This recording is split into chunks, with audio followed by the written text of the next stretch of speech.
Hello viewers, welcome to my channel my Pakshala. আজ আমি হাজির হয়েছি পাকা কাঁঠালের বড়ার রেসিপি নিয়ে। খেতে দারুণ টেস্টি হয়। যদি না কখনো বানিয়ে থাকেন, একবার অবশ্যই বানিয়ে দেখবেন। আশা করছি আমার আজকের কাঁঠালের বড়ার রেসিপি আপনাদের ভীষণ ভালো লাগবে। আমার চ্যানেল এখনও সাবস্ক্রাইব না থাকলে সাবস্ক্রাইব করার অনুরোধ রইল। একটি পাকা কাঁঠাল থেকে কোষগুলি বের করে নিয়েছি। এখন আমি 15 থেকে 20টির মতো কোষ থেকে বীজ বের করে নেব। বীজের বাইরে একটা পাতলা আস্তরণ থাকে, সেটাকেও কিন্তু বের করে নিতে হবে। বীজ বের করে কোষগুলিকে একটি মিক্সিতে ভালো করে বেটে নেব, কিংবা বাঁশের ঝুড়ি বা প্লাস্টিকের ঝুড়ি দিয়েও ঘষে ঘষে এভাবে পাল্প তৈরি করে নিতে পারেন। এখানে আমি মিক্সিতে করেছি। দেখুন কতটুকু হয়েছে, আপনারা আপনাদের পরিমাণ মতো বুঝে নেবেন। আমি এখানে 1 বাটি ময়দা নিয়েছি, আর 1 বাটি থেকে কিছুটা কম নিয়েছি চিনি। আমি এখানে নর্মাল চিনি ব্যবহার করেছি। চিনি সম্পূর্ণ নির্ভর করছে কাঁঠালটা কতটুকু মিষ্টি বা আপনারা কতটুকু মিষ্টি খেতে পছন্দ করেন তার উপর।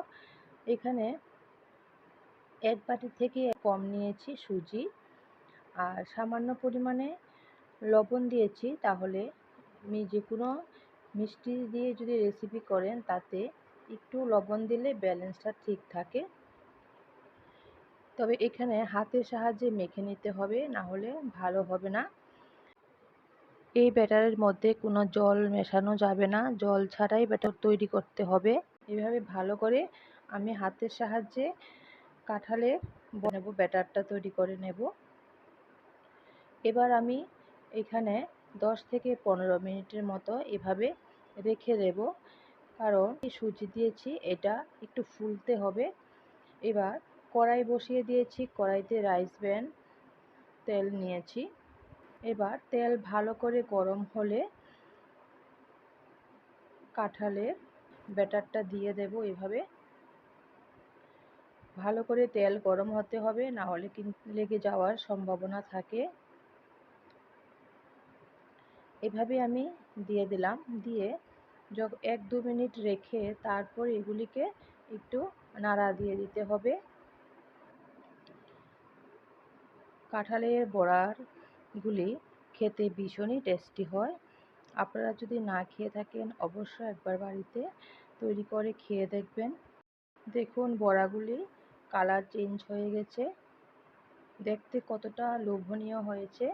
প্রথম ব্যাচের বড়াগুলি নামিয়ে নিলাম, তারপর দ্বিতীয় ব্যাচে বড়াগুলি ব্যাটারটা দিয়ে দিলাম।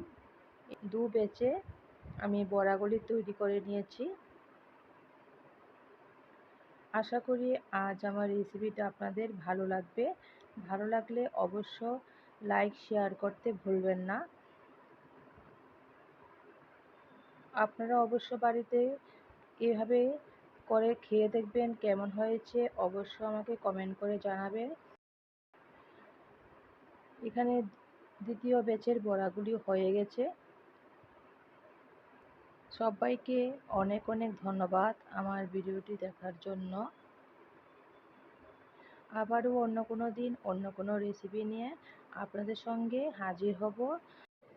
সবাই ভালো থাকবেন, সুস্থ থাকবেন, আর বেল আইকন প্রেস করে দেবেন, তাহলে আমি যখনই কোনো ভিডিও আপলোড করি তাহলে আপনার কাছে পৌঁছে যাবে। ধন্যবাদ।